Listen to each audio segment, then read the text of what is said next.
Unbelievable. Unbelievable. Nothing exciting happens in this town anymore. Can you believe the most interesting thing they could come up with was a 3-page article on the... Are you serious right now? Would you put that down and help me find a case? Don't you mean find us a case? Listen, this is my firm. I run the show around here. Would you stop acting like it's some big operation around here? It's literally just you and me. Besides, you wouldn't fire your newly appointed assistant detective. Assistant to the detective. Assistant detective! Assistant to the detective! Fine, whatever. Oh, boss, I know why you can't find a case. You're looking for a case like my grandma looks for coupons. What is it, 1940?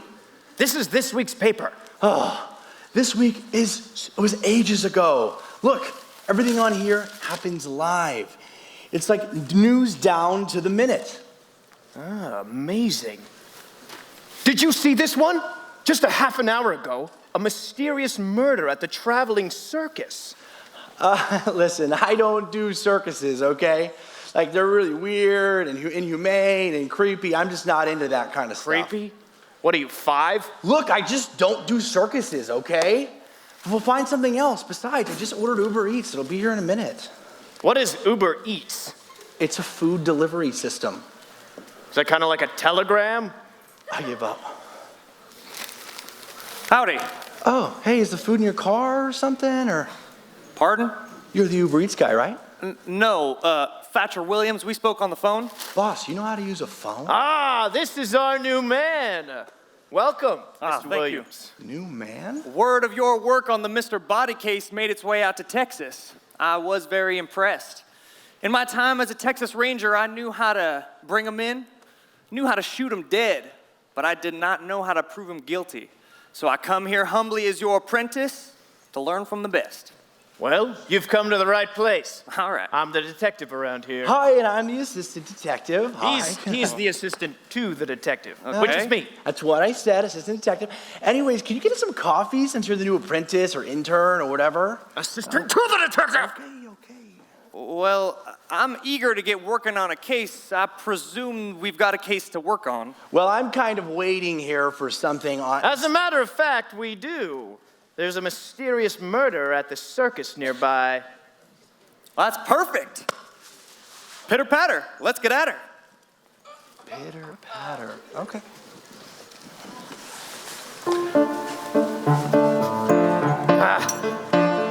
Could have swore I was around here somewhere. Oh, what told that? Yeah, your paper map? Why don't you tell us where to go, smarty pants? I told you my phone died. Fellas, there's a sign right there. Oh. Yeah. Are you sure it's the right place? May I help you, gentlemen? I can't do this. Oh, hi. Yes, we're detectives from the next state over, and we're just here just to have a good time, and also we're investigating something. We're here to help out on account of the murder. That's it. You're right. The owner of this circus was murdered, Mr. Rigardi. He was my mentor. Why don't you start by telling us a little bit about this fellow? Well, I suppose it started 14 years ago. The owner of this circus, my mentor, he was just a kid. He was 20-something and had a real bad temper. One day, while he was just collecting... Quick question. Can you cut the creepy music? I don't think we need it for the story or anything. I don't understand what you mean. I don't think we want to get on this fella's bad side. Got it. As I was saying, one day he beat someone up so bad, they were going to lock him up for 2 years. When he had an idea, he figured he would fake madness to get out of the prison sentence. They'd send him to some cushy institution where he could watch movies and play board games. But he faked it too well. They didn't send him to some cushy institution. They sent him to a place called the Broadmoor Asylum. The only color on the whole place was the bright red of the panic buttons on the walls. The chair in his room had leather straps on the armrests. He realized right away he'd made a mistake. So he asked to see the Broadmoor psychiatrist and tried to explain what happened. He told her he was completely sane, that there was a terrible misunderstanding, and on a whim, he had only pretended to be crazy so he didn't have to go to prison. He tried to prove his right mind by showing how intelligent he was. He recounted to her a documentary he had recently seen about how the military is developing laser-based weapon systems for use in space warfare. The psychiatrist only told him that the other patients in Broadmoor could be very good for him. Spending time with them could help him get better. He told her he had no interest in spending time with anyone locked up in Broadmoor, and he didn't feel comfortable around any of them because they were frightening. She only frowned at him. He then watched upside down as she wrote on her notepad a list of words: cunning, manipulative, impulsive, deceptive, aloof, lack of empathy, conspiracy theorist, little regard for others, aggressive. And then at the bottom of the page, she wrote this one word: psychopath, and underlined it.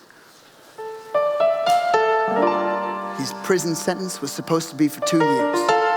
He spent 13 years at Broadmoor, but about a year ago, Broadmoor ran out of money.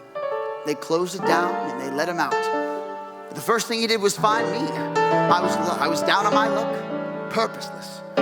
He told me his story and I was inspired. He had this insatiable desire to create a circus, something about an obsession with the colors red and white. It was intoxicating. We worked sometimes 30 hours straight developing acts. We found all these performers and we were quite successful for a while. But then last week, rumors started spreading about our camp. Our performers started saying that we should be afraid of him. Someone said that he had escaped from somewhere, and that is ridiculous!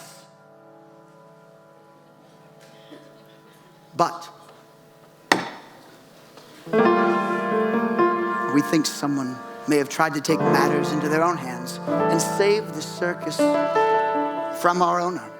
I mean, its owner.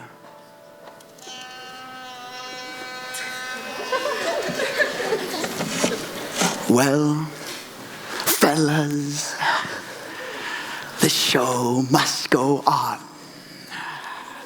Would you please find out what happened to Mr. Agarty? He didn't deserve any of this. Ladies and gentlemen, boys and girls of all ages, the circus proudly presents a wonderful night of excitement, magic, and everything you could ever. Oh, great. Now we're investigating the murder of a psychopath at the circus. That's perfect. Well, we ain't sure he was a psychopath. He's right. But it's just that our only lead barely gave us any information. Now he's running off performing a show. Well, he did say the performers were spreading rumors. We should start with them.